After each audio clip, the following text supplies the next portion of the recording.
Welcome to American Gypsy Podcast. I'm your host, Gypsy, and today I have a special guest, Nadine Royale.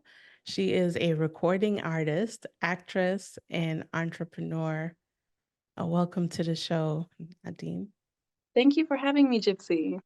Glad to have you here. So, how did you get what? Were you an actress first or an artist first? Which one came first, and how did you progress into the other? I think they kind of happened simultaneously in Mm. a way. Like I always was putting on little shows when I was a kid. I'd have my stuffed animals and then perform and then tell my parents, okay, pay $10 to get into my show. So I do like little musicals and stuff. And then I studied at Berklee College of Music. I studied music there, but then I was also taking acting classes and stuff like that on the side, and I had an agent. And yeah, I just kind of interweaved between both of them. So I recorded my first record back in the day, and I released it independently. And then I did some independent other stuff like that, films and TV stuff and commercial work. And just kind of, it's a symbiotic relationship for me. So I guess music could be first in the sense of that I went to college for mainly music, but acting was always there with me. And are you still independent? Yes, I am very independent. I just actually left an agency I was with because I wanted to go back independent. Yeah, okay. And why is that? Is that Uh, restrictive? and nothing to them. I think they were wonderful agency. Loved them a lot. I wanted to build my own company, Nadine Royale Studios, and I just have a specific vision for what I want to do, and so I want to build the team around the vision that I have. And I think being independent, yes, it's more challenging, because you have to do it yourself, but there is more leeway in the way you want to approach things and the way you want to brand yourself. And it's not for everybody, obviously. Some people would rather be signed to a label or to an agency, but I prefer just creating everything in-house with my company and then distributing through other avenues. Mm. And working with labels or independently, have you ever struggled with remaining authentic versus adhering to a certain persona or image? Mhm. That's an amazing question. So mm, when I first started, I was signed Mm. and I was shelved. And that's kind of what kicked my indiness because I was shelved and I was so frustrated because I was signed with a pretty big company. And I was 17 and I was like, oh my God, my dreams came true, and then I got shelved and that was really heartbreaking for me. And I felt so let down and disappointed. And I was like, but you know what? I'm gonna just take my career into my own hands and I'm gonna do what's best for me. And so in that though, it's interesting because like I said, I went to school. So I studied marketing. I studied all those types of things. And sometimes in the very beginning, I felt like, okay, I have to sound like this. I have to look like this. I have to fit this industry box. And I always stayed authentic in my songwriting for sure. But there came a point where I was like, this is not my true essence. This is the marketing machine that the label was trying to do.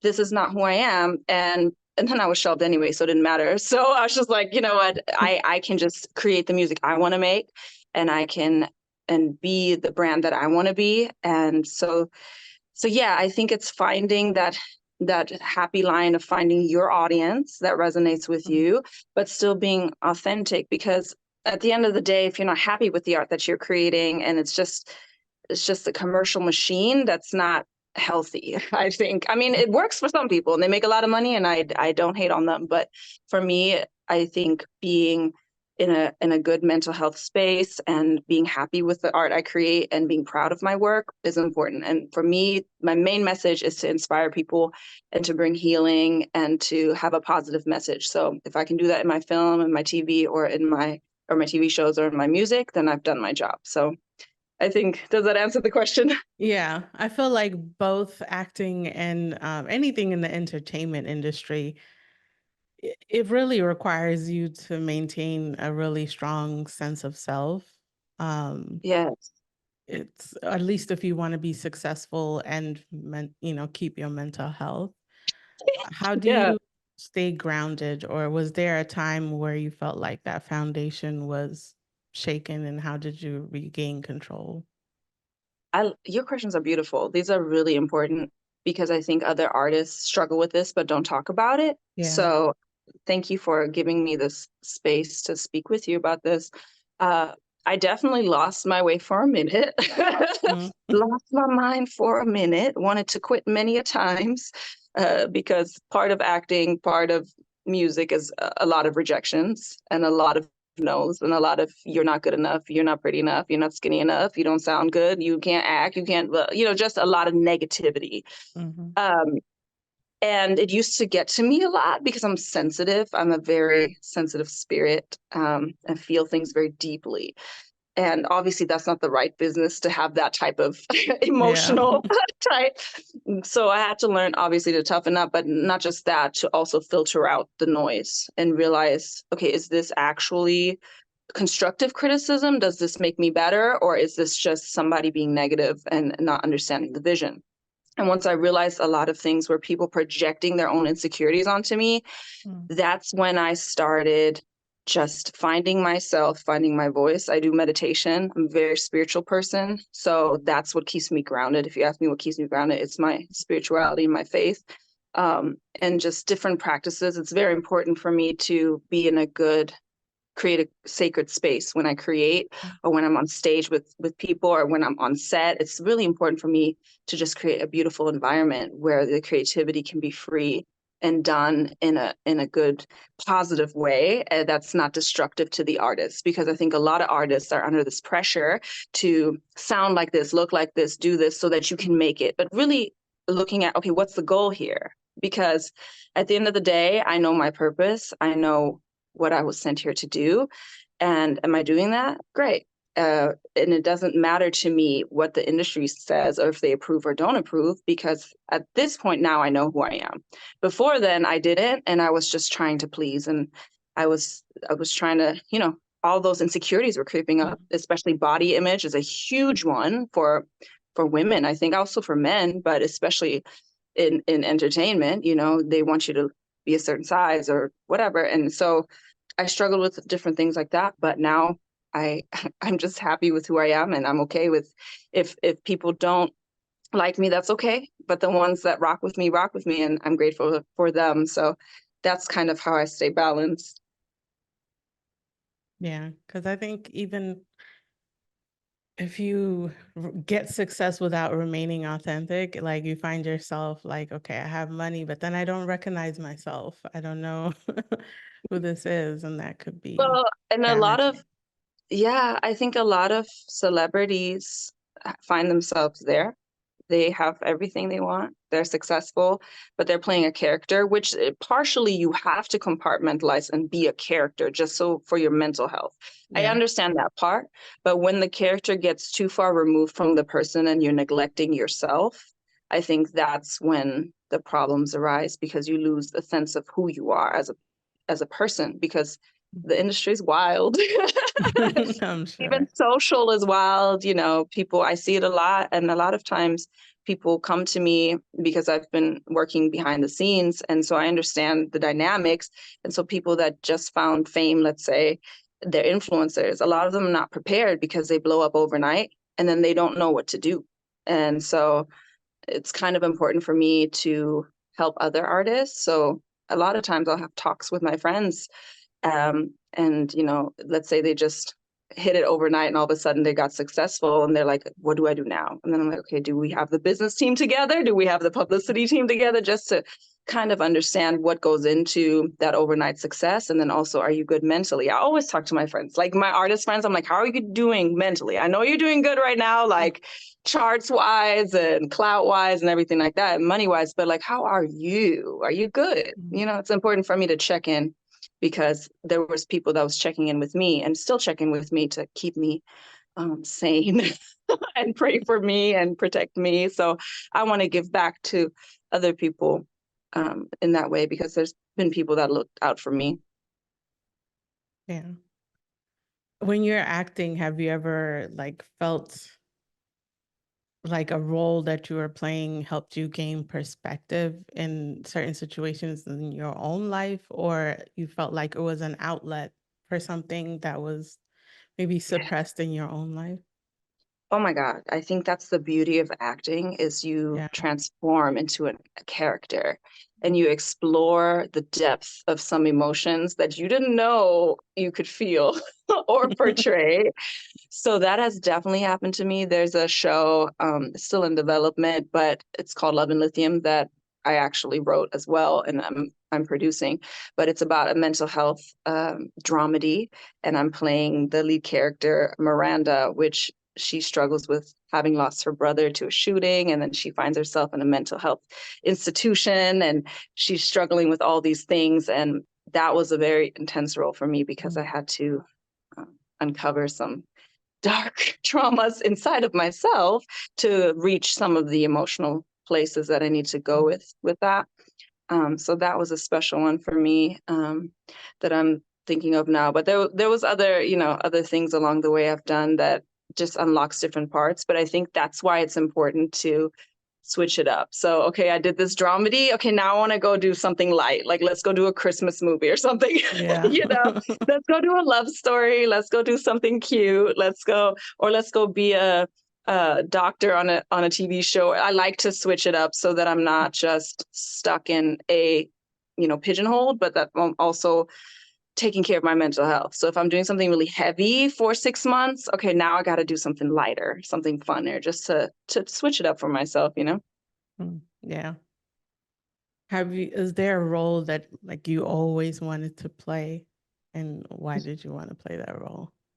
I want to, okay, there's a couple of roles I want to play. Go I ahead. definitely want to do a warrior role. And what's funny about that, like a superhero warrior role, is funny. I've been Yeah. training, like I've been in the gym consistently. So I'm pretty ready for when that arises. I also want to have you ever seen the show Money Heist? Yeah, I watched a couple It's a episodes. Spanish show. I Yeah. love it. It's about like these bandits and they're doing a heist. I definitely want to do a thriller like that because I love everything about that. Yeah. I want to do something like that, like something real rebel thriller, sexy. It's a very sexy show, sexy in some ways. I would love to do that. I also a doctor on a TV show. I love medicine, so I was like, if I can't go to school to be a doctor, maybe I can play one on TV. So those are some of the roles I want to do. I have a couple of Christmas films that I'm slated to do. So those are more fun singer type Christmas lighthearted Yeah. roles. And I'm also looking forward to those. But the other three, those are the ones I'm currently manifesting. How do you balance out like your music career and your acting career? How does that work? So I'm a little bit of a multi-creative and my brain is always Mm, spinning a million things. And I have to sometimes zero in on, okay, what are we focusing on right now? So I tend to make schedules. So, okay, if we're going to release music this year, then let's try to get the record done by XYZ. So this couple of months, we're going to just focus on the record if we can. And let's say a booking comes in and obviously I'll fly out and do whatever shoot. Like I do commercial shoots and other things that are just like one day things or a couple mm, of days versus like months long. So in my schedule, I tried to have like a list of what's the focus, what are we focusing on this year, and then also just accepting whatever the universe is bringing to me at the time because I think that I have to be open to opportunities. So if a major role comes in that I really want to do and that's what I'm supposed to be doing right now, then okay, music got to wait for a minute. But if mm, music is what needs to happen right now, okay, let's go do music. And once I have a team, a bigger team, and I love my team already, but I need to obviously expand to be able to do even more. So once I get to that level, then I'm sure, I'm not saying it'll be easier, but I'll be able to streamline the process a little bit more because I won't have to wear all of the hats. Because right now I'm mm, writing, I'm recording, I'm doing all the production, I write all the storyboards. Like I'm very hands-on. So once mm. I give it off to more people, I think that I'll move a little bit quicker. Yeah. I don't think people understand like having a music career. It's kind of being an entrepreneur and having to wear so many hats Absolutely. until you can afford to get help. Absolutely. Absolutely. And I'm grateful for the help that I do have, but because I'm indie, I do it myself, like Yeah. of course I hire people in, but I still got to do certain things and I'm okay with that. It taught me a lot. It makes me really sharp at my skills because I had to learn how to do this, had to learn how to do that. So, but I don't think it's good as an artist to not collaborate and get outside of that because there comes a time where you will have to pivot and hire people on because then you'll just go crazy trying to do everything yourself, especially in this day. It's like people want you to be a content creator, an influencer, a musician, and it's just like, okay. Yeah. So prioritizing, I think, is important. To see what needs to get done right now, what really needs to get turned in right now, versus all of the emails of people asking you for things. Yeah. In terms of collaboration on the music side, what would be like your ultimate collaboration? Ooh, I And you like can this name question. multiple. Okay, okay, yeah, you already knew. You already knew. I love Stevie Wonder. I've always loved Stevie Wonder. Oh my Okay. God, that would be incredible and insane. I mean, even just to be on stage with him would be amazing. Um, who else do I like? I like all kinds of stuff. So I Mm. would love to do like a metal collab. That would be cool too. Something that's a little different. Bobby McFerrin. I know I'm going really into like the jazz world and stuff, but I love Bobby McFerrin. He's an amazing vocalist. He's the guy that he's known for Don't Worry, Be Happy, but this man is a genius. I don't know if you've ever heard any of his stuff. He's a I've heard genius. that one. Yeah. No, but besides that, he's a genius, like a musical genius. So would love to work with him, would love to work with different orchestras. I'm a very eclectic person. So I just want to make great music with other great musicians. So I think that those would be amazing. I don't know why Billie Eilish is coming to my head. I like her too. That would be fun. Yeah, I do like her too. Kind of a rebel. Yeah, I like that. What is your personal like favorite song of yours? Okay. I love that question. And that's like picking a favorite child. How do I do that? I know, right? Um, mm, I really like War Cry. I think I sent you that one. That one Yeah. is special to me because I wrote it in a time where I felt like I just wanted to give up and like there was no hope left. So that song came to me in a really dark time. A lot of my songs come to me in darker times. But that one is special because in the video too, I had some beautiful talent and I had Faisy Legend. He has a cochlear implant and he has vitiligo. So I wanted to represent people that were different and that overcame struggles. And then I also have a beautiful model that has a prosthetic leg and she's so fierce and other Yeah. amazing models. So that one is so special to me just because of how it blossomed into like a warrior anthem. So that song is very special. Waiting on Santa, that's my Christmas record. That one I Yeah. like a lot. Yeah, I That like one the doesn't. got to hear a couple of the Christmas ones. It really displays the voice. So I like Yeah. Yeah, so the Christmas one is fun. Waiting on Santa is real fun, and I can't wait to do that one live and really let the world hear that. I mean, it's been out, but it takes the it takes the right season, obviously, for people to find it, and I can't wait for the world yeah. to really get taken over by Waiting on Santa. Yeah. It's funny how like a lot of artists get motivated to write a song usually in their darkest times more than Mhm. their happy time. Why do you think that is? Like, is that I do you think not it's think of making song when you're happy or what? It's like an outlet. I'm mad, so let me put it on a song. so funny. You are so funny. No, I think it's because a lot of artists have gone through a lot of pain. And so they use art as a way to heal or be cathartic. So I think that some of the greatest artists are very troubled or sad or have gone through some things. And you would never know that, right? But some of those the most amazing artists have dealt with some things. And I think that's what resonates with the listener, is because if they're going through something and then you can hear that other person singing the lyrics to you, encouraging you, I think that's what resonates. So I think a lot of artists are just, not everybody, obviously, but Yeah. I think it just helps to be cathartic. But you're Yeah. right. I do want to write, and Waiting on Santa is not a sad song. Waiting on Santa is Yeah. very fun. And Baby, I have a record called Baby that's very flirty. So I don't only write when I'm sad. I also write when I'm happy, but I just think it just happens to be the thing for artists when, you grab your pen, you hear the melody. For me, it just already comes in my head. I hear most songs for me are already written in my head. Like I hear them as a whole, and then I'll wake up. It's kind of a weird process for me, but I hear it in the ethers first, and then I just write it down and produce it out the way I hear it.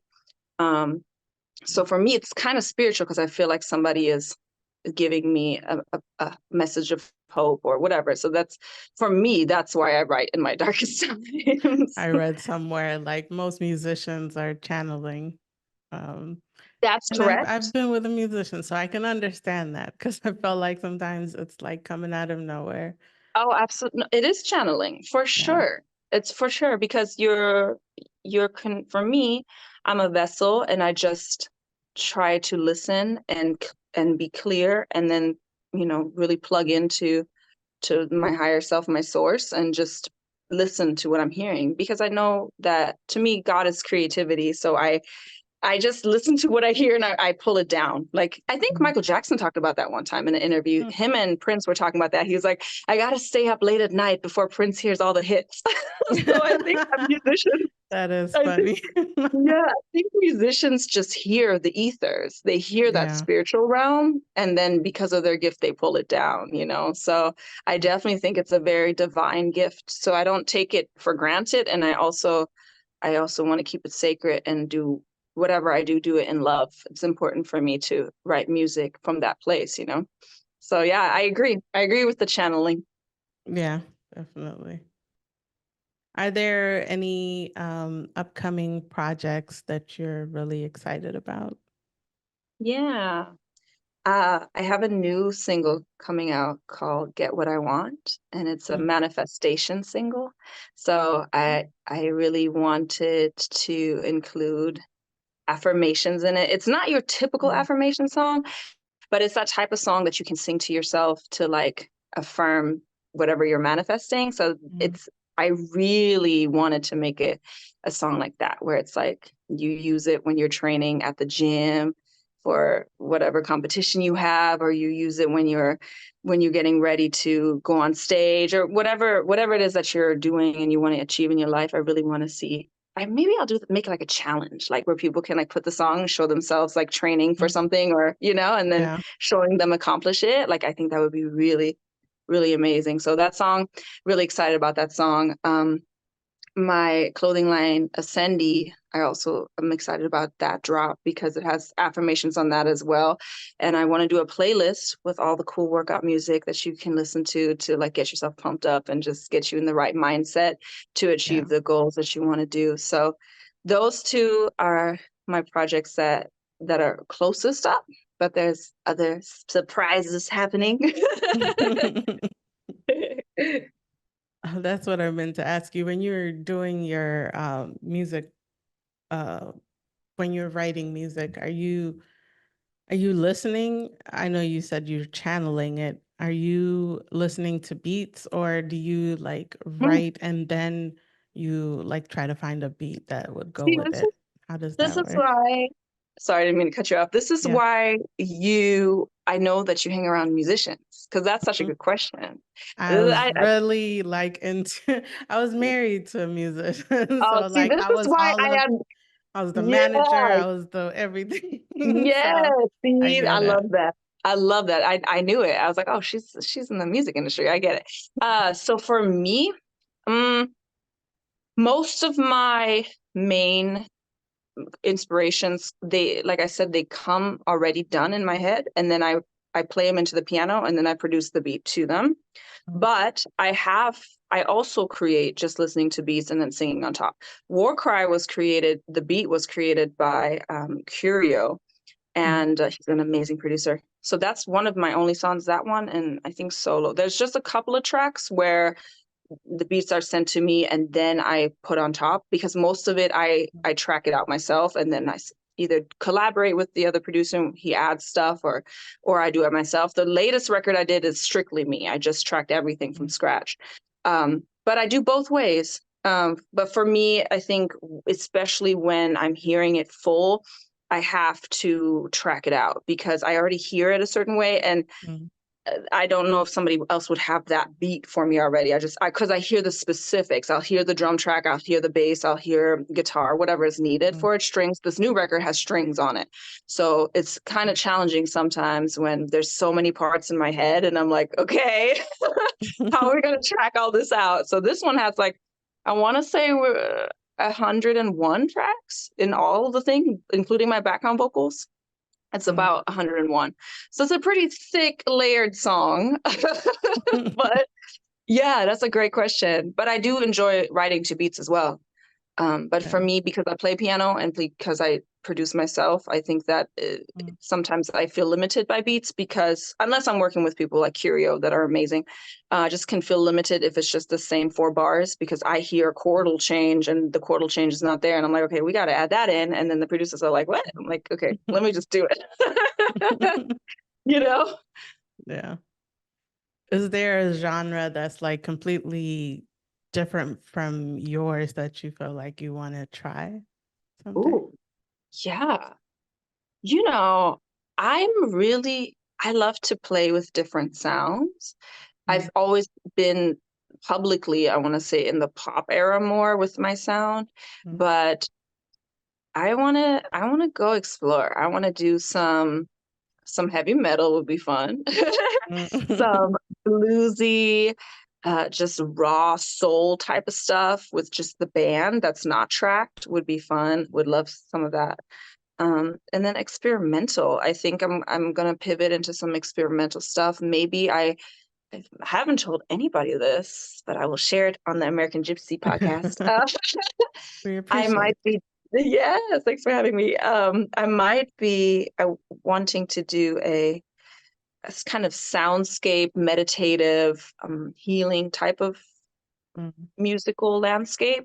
I don't really know how to put that into words, because it's not just singing bowls or something like that. It's really more of a fluid type of thing, and that might be a very experimental album for me, where I want to include different sounds from different let's say tribal sounds, or different noises that I hear that I could incorporate into it and then sing on top of it, kind of explore that. I think that would be fun. I think for me, the problem is that I like everything and I studied everything because I started classical. That's what I was trained as. I was trained classically, and then at Berkeley I learned all of the jazz and blues and all of the musician stuff. So my brain works in so many different genres at all times, and the marketing people are always like, okay, but what genre are we doing? I'm like, I don't know. Yeah. Let's put it all together. That's So like it's this hard for me. podcast. Yeah, I love that. But it's hard for me sometimes to narrow in and just be the girl that sings, I don't know, pop songs, or just be the girl that sings Mariah or whatever. It's hard for me because, okay, maybe one second I want to sing Mariah, but then I want to go do Screamo, and then I want to go do some Arabic music. And then people are like, what's happening? But that's kind of how I am, you know? So That's like my music taste is just everywhere. yeah, But I think people are becoming open to people being multidimensional, because it's just like I you love can't put that. us in a box. Yeah, So it's just like it was the same struggle with this podcast. A lot of people ask me, with podcasts, usually you pick a niche, right, whether you're talking about tech or health or whatever. And with this one, right. I kind of just leave it open to all I kinds love of topics, because I like learning about all kinds of topics. right, But it would help if it was like a niche and, for visibility and all of that. But right. it's, I think people are becoming more open. And as I do it more, I'm seeing how all of these things tie in together. I love that. I love that you're giving a voice to people to show, themselves, who they are and their work. And I think that's beautiful. And I think that maybe in you doing that and having so many different facets, that's its own niche. Maybe you just Yeah. created your own lane. Yeah, exactly. Yeah. Well, Nadine, it's been an amazing podcast. Yeah, I appreciate you gracing thank us you. with your presence. Thank you. Um, and for the listeners, I will have Nadine's information in the description. And Thank as you. always, you can find us on all podcast platform. If you'd like to be a guest, email americangypsy@gmail. Thank you again for listening. Peace. Bye.